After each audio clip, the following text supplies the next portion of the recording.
Olá a todos, hoje recebemos Francisco Cordeiro de Araújo. O Francisco é professor na Universidade de Direito da Universidade de Lisboa. Para além disso, também é fundador dos 230. Os 230 é um projeto que visa aumentar a literacia política junto dos jovens e tem o principal objetivo também de conhecer os 230 deputados. A nível social, também foi coordenador da Cama Solidária durante o período de Covid e voluntário da Cruz Vermelha também durante o período da guerra na Ucrânia. Não pertence a qualquer partido, mas participa ativamente na procura do aumento da literacia política. Francisco, muito obrigado por teres aceito o nosso convite. Muito obrigado, Martim. Sem mais tretas, tu conheces bem os deputados. Temos deputados a mais? É uma boa questão. A nossa Constituição deixa-nos ter um número entre 180 e 230. Eu acho que mais do que a questão se este é o número exato ou não, é perceber que condições de trabalho eles têm. Ou seja, nós o que é que queremos assegurar com o Parlamento? Queremos assegurar uma representação da sociedade, das suas várias vertentes, este pluralismo político que existe. Não queremos só fazer uma distribuição de percentagens por partidos. Queremos ter lá pessoas que efetivamente possam fazer esse trabalho.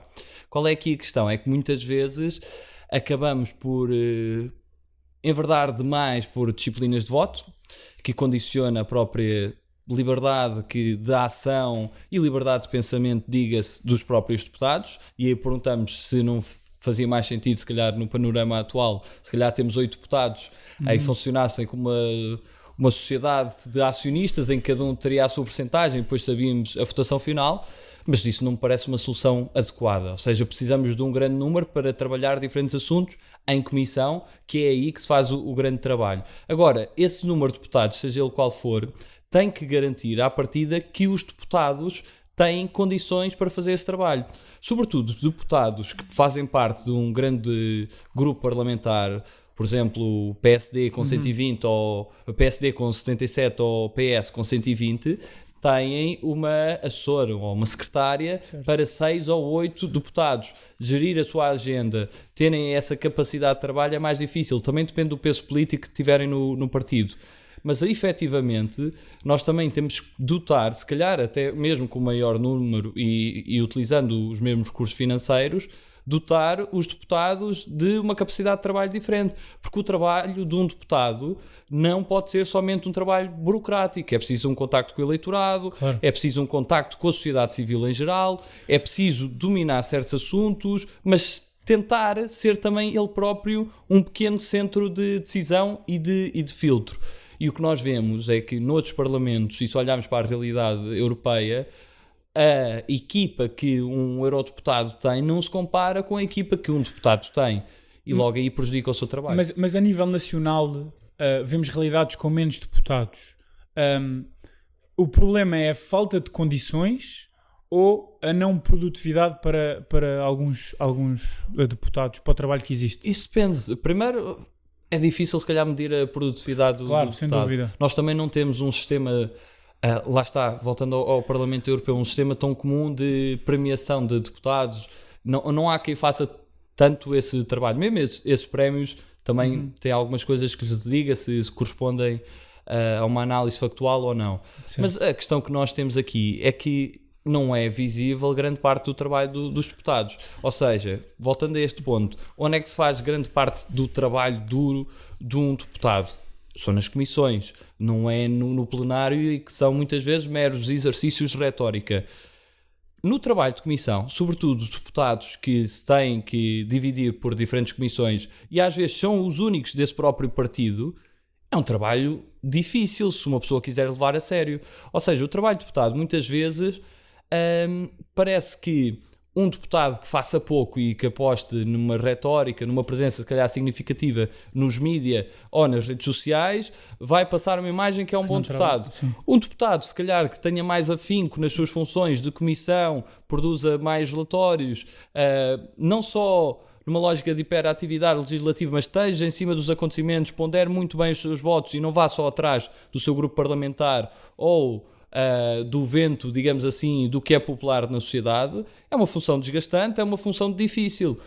E não sei se, ou seja, podemos analisar que se calhar uns deputados têm esse nível de produtividade mais baixo, outros terão um nível de produtividade mais elevado, mas é algo que também é difícil de ser mensurável. Olha, começamos aqui pelo início. Como é que começou assim, o teu interesse pela política? Isso é uma questão difícil, ou seja, eu acho que é mais fácil perguntar quando faço essa pergunta aos deputados do que propriamente responder. Fala-se muito de sobressaltos cívicos e sobressaltos políticos, e o que muita gente responde, e eu acho que corresponde ao meu caso, não há assim um momento, mas há um processo de maturação, há um processo de despertar também desse interesse. Ou seja, a minha família não tem bases políticas, não tem ligações partidárias.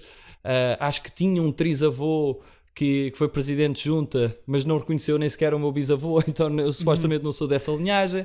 Então, e isto num tom mais jocoso. Mas, ou seja, a política não era algo que se falava muito à mesa, mas não sei porque eu desde miúdo sempre tive interesse para ver notícias, para acompanhar a realidade à minha volta.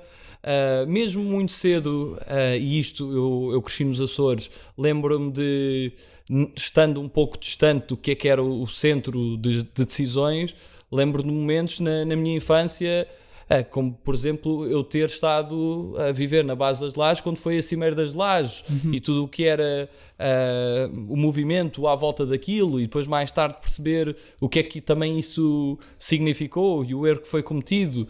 Mas também, por outro lado, eu comecei a perceber o que eram os partidos, porque eu, crescendo antes no Pinhal Novo, bastava abrir o store todos os dias e tinha um letreiro enorme de um prédio à minha frente dizendo Partido Comunista Português. Depois fui tentando perceber o que eram os partidos. Agora, também eu tive uma infância saudável, não me preocupei só com isso. Mas foi algo que fui cada vez gostando mais, na adolescência interessando mais, e depois na universidade ainda mais.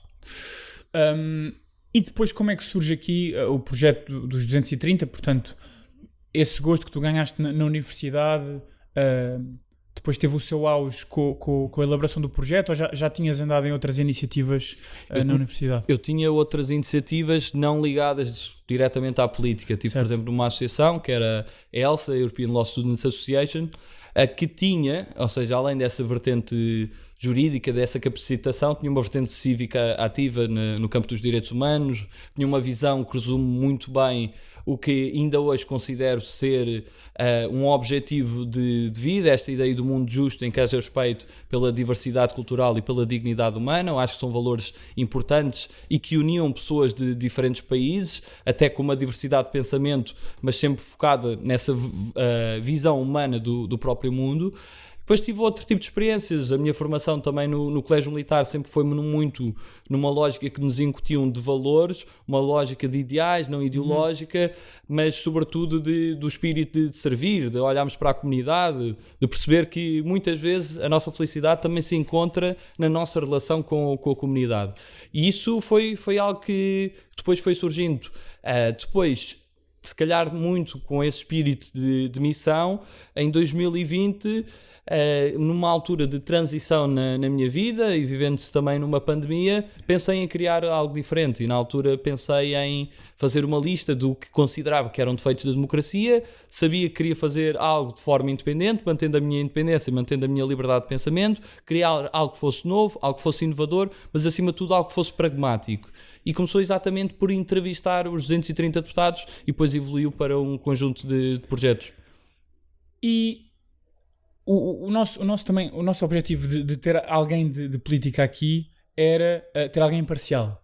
Portanto, a ideia de convidar pessoas de um partido em específico estava fora de questão. A minha pergunta é, sendo o teu interesse por política crescente, porquê é que nunca te afiliaste a nenhum partido? Foi uma questão que me deparei até cedo. Pensar que se eu queria ter uma participação política, faria sentido provavelmente ter uma militância numa juventude partidária e mais tarde num partido. Mas foi algo que pensei, que refleti, que conversei com outras pessoas, algumas que faziam parte, mas reconheci alguns vícios de parte das juventudes partidárias e partidos, mas sobretudo algo que que senti que poderia condicionar a minha liberdade de pensamento, que é o próprio rótulo. A partir do momento que eu visto uma camisola, é mais provável que eu me conforme com as posições que significam essa camisola. E eu sempre prezei muito essa liberdade de pensamento, não é propriamente ser um espírito livre, mas de não ter problemas de amanhã acordar e dizer, ok, eu mudei de opinião. E quando uma pessoa faz parte de uma organização e que faz um percurso nessa organização, é mais difícil a pessoa mudar de opinião, ou pelo menos admitir que mudou de opinião, porque assume esse rótulo, assume-se parte daquela caixa que se enquadra. E se calhar, e eu pensei nisso há algum tempo, de se calhar daqui a 5, 10 anos eu ia me parar e pensar, olha, agora vejo o mundo se calhar de forma um pouco diferente, vou sair deste partido ou desta juventude partidária e mudar. Se calhar, não digo que era uma amarra ideológica, mas estaria algo condicionado. E eu quis sempre preservar, porque acho que a sociedade, eu penso, tento desconstruir um pouco o que são as acessões que nós temos perante a sociedade. Eu gosto de questionar às vezes o que é óbvio. E para mim não me parecia óbvio que a participação tivesse que ser de forma partidária. Infelizmente, se calhar, ainda vivemos numa sociedade em que os partidos têm bem o seu papel, mas se calhar controlam certos setores que não deviam controlar e por vezes nos confundimos com uma partidocracia. Mas é importante, se calhar, perceber que se essa versão de política independente, de política que vá além também dos partidos, seja uma forma. Pode ser um caminho mais difícil, pode ser uma via com maior adversidade, mas é uma via que, a meu ver, fazia sentido e que continua a fazer sentido. Ou seja, tu és o exemplo de alguém que, não estando ligado a nenhum partido, consegue ter até um papel ativo em iniciativas políticas. E isso remete-nos para outra pergunta, que é, como cidadãos, o que é que eu posso fazer no dia-a-dia para serem tomadas melhores decisões políticas? O que é que eu posso fazer para, no fundo, para Portugal crescer politicamente, fazer boa política? O que é que eu posso fazer e o que é que um cidadão normal pode fazer? Há muitas coisas que nós podemos fazer e exatamente o projeto também nasce a quebrar esse estigma de que uma pessoa, por não estar num partido, não possa fazer política, não possa ter um papel na sociedade, e felizmente temos sentido que se tem conseguido passar essa diferente imagem e temos visto outras pessoas que também criam coisas de forma independente, criam iniciativas, e às vezes é preciso, se calhar, dar-nos voz e mostrar que esse caminho é possível. Há diferentes formas. Os mais tradicionais que normalmente nos dizem em termos de mecanismos de participação são as petições, são os orçamentos participativos, são as iniciativas legislativas de cidadão, necessitam de algumas assinaturas, são formas ainda excessivamente formais. Certo, são, mas que muitas vezes são desconhecidas, ou seja, muitas vezes um cidadão normal tem uma boa ideia, mas não sabe que pode levar até à Assembleia da República. Algumas milhares de assinaturas ainda, sim, não é? Sim. Mas se calhar baixando esse nível seria... eu acho que não é só baixar. Há a maior facilidade pelos meios digitais hoje em dia, mas eu acho que é a frustração que é o desfecho. Muitas vezes, eu dou um exemplo. Sistema eleitoral. Tive uma pessoa, o Pedro neste caso, que foi um rapaz que me escreveu para o projeto, dizer que tinha uma iniciativa para uma petição para mudar o sistema eleitoral. Ele não é de uma área de política, não é de uma área jurídica, mas deparou-se com uma frustração que todos sentimos, que é este sistema eleitoral é completamente arcaico e tem muitas ineficiências, nomeadamente desaproveitamento de votos. E ele fez um levantamento, fez um estudo, interessou-se por aquilo, estudou vários sistemas, e uma das conclusões que chegou é que um sistema que se poderia aproximar do nosso e que poderia ser útil era o sistema da Dinamarca, que tinha várias partes positivas do sistema alemão, mas ia mais além. E ele fez uma petição, e na altura conversámos, eu convidei-lhe para ir a uma aula minha de ciência política, apresentar esse projeto, e depois mostrei formas de ele chegar aos deputados, a apresentar essas ideias. Agora, às vezes também há essa frustração, por muito trabalho que se tenha, o resultado nem sempre é o que se espera, porque há muitas coisas, ainda não se encara de forma natural, muitas das ideias não virem dos partidos, mas virem dos cidadãos. Parece que há aquela necessidade dos partidos dizer, não, isto é uma ideia com origem minha, ou não é daquele partido, ou não é por uma via de cidadania. Há poucos exemplos de iniciativas legislativas, os direitos de petição, se calhar... também há uma literacia que tem que ser feita aos cidadãos, há uma pedagogia que mostre que às vezes mais vale apostar numa coisa mais simples que permita alterações do que uma coisa mais complexa, mas acima de tudo eu acho que é preciso perceber que há muita participação informal que também tem o seu peso, seja por via associativa, seja por via de outras estruturas criadas ou já existentes, mas também de estar em cima do acontecimento. O que nós percebemos também a chegar à Assembleia, nós não tendo ligações, não conhecendo deputados, nós conseguimos lá entrar, diga-se, porque é a casa dos cidadãos, apesar de ter uma barreira infelizmente à porta, mas supostamente nós temos esse acesso e as pessoas não sabem que podem ligar para a Assembleia. Se vocês ligarem para a Assembleia e o número está acessível a todos e pedirem, quero falar com este grupo parlamentar, as pessoas passam. Obviamente se começarem a ter um discurso se calhar de insulto ou isso tudo, vamos ligar o telefone, mas para questões construtivas e isso tudo, há abertura e há a obrigação dos deputados também a ver essa abertura. Mas há várias formas de participação no espaço público. Nós sentimos que isto ainda é um problema, então queremos mudá-lo. Nos 230 é uma das coisas que nos paramos há muito tempo e então o que pensámos foi, ok, em vez de nos estarmos só a lamentar que essa participação excessivamente formal é difícil e não nos produz os resultados que deveriam ter, o que nós pensámos é que fomos construídos ao longo do tempo e vamos lançar um projeto na próxima legislatura chamado Comissão de Cidadãos. O que é que nós vamos fazer? Replicar o que já existe na Assembleia, onde faz o verdadeiro trabalho, que são nas comissões parlamentares, mas fazê-lo com cidadãos comuns. Se calhar ter 230 de cidadãos comuns divididos por várias comissões. O que é que isso vai resolver? Vai pôr pessoas sem ligações partidárias, dizer, eu tenho aqui uma via para fazer política e para aprender sobre a política, porque eu vou funcionar como se fosse deputado da Assembleia da República e vou aprender como é que funciona o sistema da Assembleia da República. Da mesma forma, eu vou perceber o que é política, o que é discutir, o que é chegar a estas frustrações de não atingir um compromisso, o que é lidar com pessoas com diferentes ideias, e ali não é uma simulação, cada pessoa representa-se a si própria, e trazer assuntos novos para a agenda. Ao mesmo tempo, nós vamos puxar pelos deputados, tendo essa relação já de proximidade que fomos construindo ao longo dos anos, puxar pelos deputados e levá-los às comissões de cidadãos, para eles verem o que se está a debater e trazer ideias. Mas ao mesmo tempo levar estas pessoas que fazem parte das comissões de cidadãos à Assembleia da República, assistirem às comissões e verem o que está a ser lá discutido. Para quando é que está previsto o lançamento? Vamos lançar agora com a nova legislatura. Nós vamos agora, a seguir às eleições, abrir um call de candidaturas. Já estivemos a delinear e pensámos em pessoas mais jovens, outras mais velhas, para liderar as diferentes comissões, para depois lançarmos um projeto já sedimentado e ir se desenvolvendo ao longo do tempo.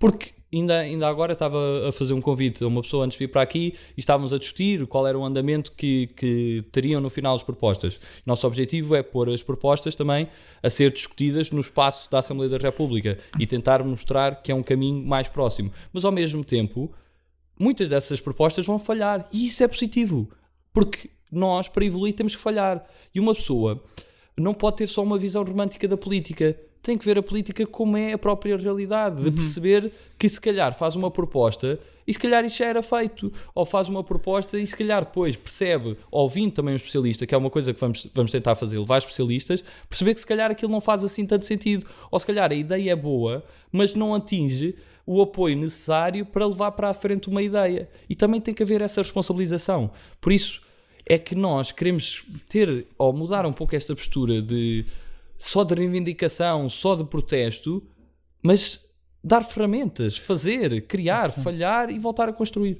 Portanto, podem ver esta iniciativa em breve nas redes sociais e no site dos 230. É uma iniciativa muito interessante e que até poderá mudar as regras do jogo, como se costuma dizer. É esse o nosso objetivo. Tu utilizas uma expressão que é conformismo entranhado. Sabemos que também mais de 60% dos cidadãos em Portugal tendem a não confiar na Assembleia da República. Isto são dados recentes da Pordata. Sabemos também que o nível de abstenção tem sido mais de 40% e ultimamente até tem batido nos 50%.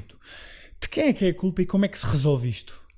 Olha, é muito fácil dizer que a culpa é só da classe política. Agora, isto é delegar algo que não foi delegado, pelo menos que eu saiba, à classe política. Ou seja, nós não demos o exclusivo da democracia à classe política. Claro. A classe política são cidadãos como nós, que exercem como profissão uma função que é importante, que é decisiva para o funcionamento da democracia, que é a função política. mas ao mesmo tempo nós não nos podemos demitir das nossas funções. Ou seja, há necessidade da própria classe política, dos partidos, das instituições se abrirem mais, saberem comunicarem como 2024 e não comunicarem de forma arcaica, daí também ser importante a aposta nos jovens, porque muitas vezes trazem mais ideias, trazem mais meios de comunicação que pessoas mais velhas se calhar não têm essa aptidão à partida, ou também vão aprender, mas cabe-nos a nós também, sociedade civil, ter uma postura diferente e uma postura não negligente. Cabe-nos a nós ter essa proatividade, essa iniciativa de também nos chegarmos à frente. E não é só votar, porque o votar é importante. Nós diminuirmos números de abstenção que têm aumentado ao longo do tempo, e é gritante essa diferença se compararmos com os 75, as eleições para a Assembleia Constituinte, onde tivemos 8%. Nas últimas tivemos 48, 42 no território nacional, 48 contando com o estrangeiro, na diáspora a abstenção é enorme também por o voto ser dificultado, estamos a falar em valores à volta dos 88% e em algumas eleições mais, mas mais do que isso nós temos de ter outra postura, temos de ter uma democracia que não é uma democracia de mínimos, nós temos que verdadeiramente, no ato de votar, que é um ato importantíssimo, nós sabemos em quem estamos a votar e aí falamos do voto informado e não há números do voto informado. Nós sabermos para que é que estamos a fazer a escolha, garantimos que compreendemos as ideias, não só do programa eleitoral, mas do que é a conduta do partido ao longo dos anos, compreendermos quem são os candidatos, é um passo essencial. E depois é perceber que isto é só uma fase. De 4 em 4 anos, ou de 2 em 2 agora, porque viram moda, temos eleições antecipadas, não é o único exercício de democracia que nós devemos fazer. E daí é que falamos da participação cívica. E nós temos isso na nossa Constituição. O artigo 2º da nossa Constituição, no final, diz aprofundamento da democracia participativa. E isso é um dever do Estado criar ferramentas, mas também é um dever do cidadão de as aproveitar e de as melhorar. Outro tema, e tu conheces bem os deputados, é a carreira que cada um faz.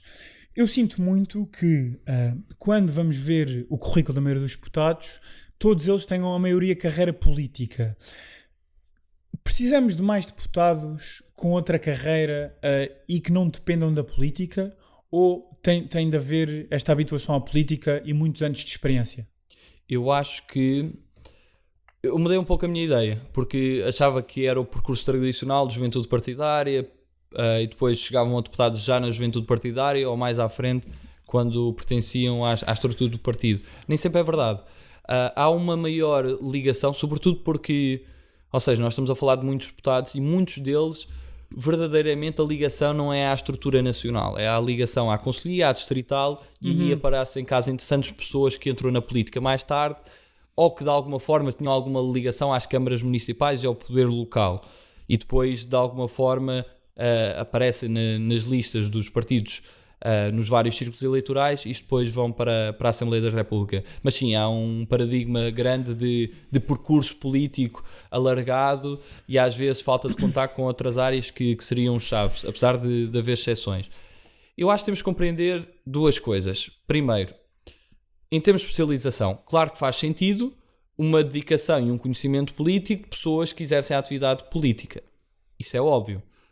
Mas isto não quer dizer que não haja renovação.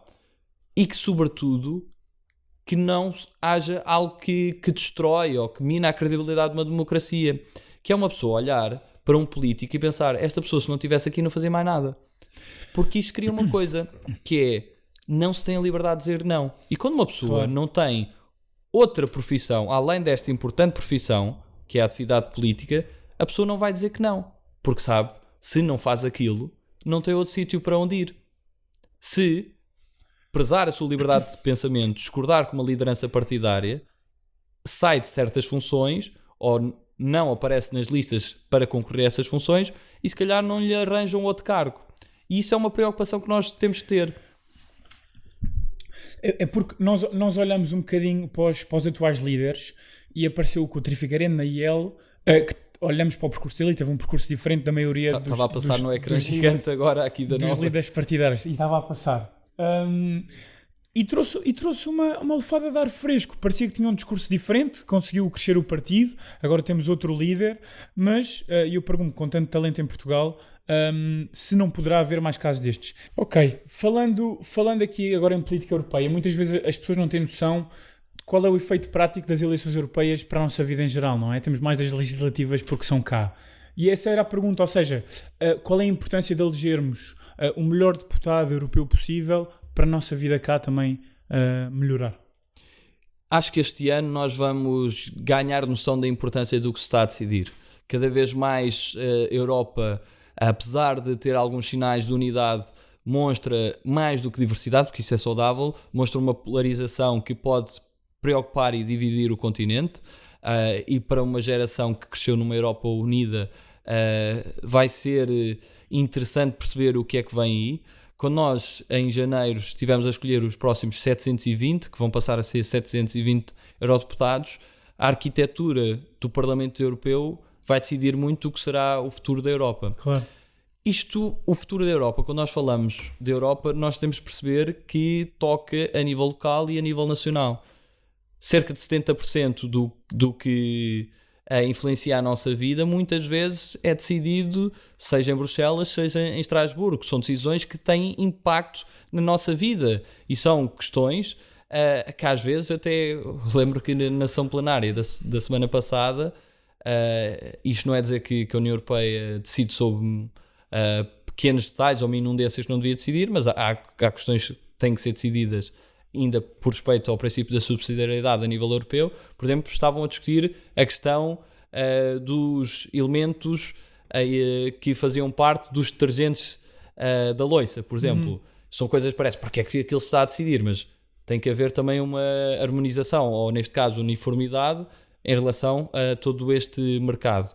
Mas há questões que influenciam de diferente modo a nossa vida. A União Europeia tem feito um esforço nos últimos anos para comunicar melhor. Nós neste momento já temos sites onde nós podemos pesquisar onde é que em cada sítio do nosso país a União Europeia teve algum impacto, e não só com financiamento, mas mudando também a legislação, sejam diretivas, sejam regulamentos, que nos impactem. E eu acho que é preciso criar esse discurso e essa literacia sobre o que é a política europeia. Isto porque a política nacional é mais fácil discutir porque toca em tudo. E às vezes até discutimos excessivamente discussões entre partidos e estas novelas e novelos partidários que existem. Mas na política europeia nós temos competências atribuídas à União, ou seja, a União não pode fazer tudo. Claro. A União faz o que lhe é atribuído pelos tratados. Em algumas competências de forma exclusiva, noutras de forma partilhada com os Estados.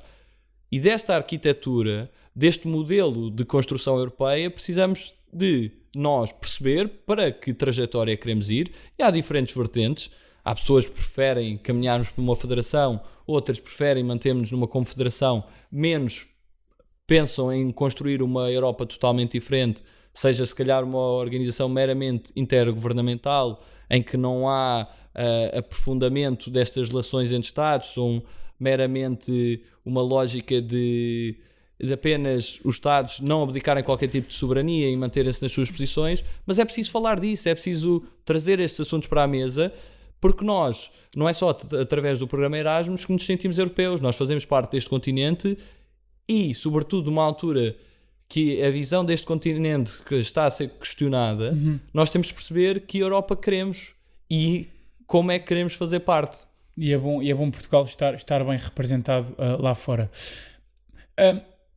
Em Portugal, a literacia dos jovens está a crescer muito também pela influência de partidos como a IEL. Acho que se calhar é importante dizer isto. Até pelo nível do eleitorado da IEL e a comunicação nas redes sociais, etc. Mas temos cada vez mais iniciativas. Mas ainda há alguma falta de literacia política. Que iniciativas o que é que os jovens podem fazer para aumentar a sua literacia política? E no ensino educativo, básico, etc., se poderia haver alguma atenção também para eles, desde o início? Eu acho que há esta consciência de vários partidos, uns de modo mais digital, outros com outro tipo de propostas mais de terreno e outro tipo de abordagens. Mas efetivamente, ou seja, nós temos a disciplina de educação para a cidadania, mas como temos visto, não tem sido suficiente. E foi por isso também criámos outro projeto que é a democracia nas escolas. Ou seja, nós íamos a muitas conferências em que se lamentava que isto não era abordado nas escolas. Então pensámos, ok, em vez de continuarmos a ir a conferências a lamentar, vamos tentar criar aqui algo diferente. O que é que nós criámos? Uma rede de mentores nas escolas. Na democracia nas escolas nós temos pessoas jovens, sobretudo universitários ou que estão no início da sua atividade profissional e que dedicam o seu tempo a ir às escolas dar sessões sobre democracia, sobre o sistema político, sobre o sistema eleitoral, estimular o sentido crítico, pôr os jovens a pensar sobre política muito além da vida partidária, pô-los a pensar até na vertente da sua escola o que é a democracia, o que é que isso significa e depois compreender também o que é o poder local e o poder nacional e europeu. Mas isto visa sobretudo jovens desde o primeiro ciclo ao ensino secundário. Isto permite que eles tenham uma abordagem diferente. Eles sintam-se parte, eles, ao começarem a ouvir falar mais cedo destes assuntos, a próxima vez que virem se calhar um telejornal ou uma notícia nas redes sociais, veem de determinada forma, claro. E quando chegarem a uma idade em que têm essa possibilidade de ter uma participação mais ativa, já vão mais capacitados. Mas isso é uma aposta que tem que ser feita não só com projetos da sociedade civil, mas repensarmos mesmo o próprio sistema de educação que nós queremos. Porque nós vamos ter um bom sistema político, vamos ter instituições a funcionar se nós tivermos uma sociedade civil forte. E a sociedade civil forte é uma sociedade civil informada, mais do que opinativa só por si, mas informada, com uma capacidade de escrutínio grande e predisposta a atuar, a agir, a fazer. E nesse caso, quando uma pessoa passa o ensino secundário e se interessa pela vida política, pode ingressar numa juventude partidária. Mas as juventudes partidárias são úteis? Como é que alguém, bom aluno, com um bom percurso académico, que pratica desporto, por exemplo, ou que tem outras atividades, que não tem tempo para se juntar a uma juventude partidária, mas que se interessa pela vida política, como é que mais tarde esse jovem que se interessa e que segue por outros caminhos pode ter um papel ativo na política ou mesmo ingressar e ser deputado?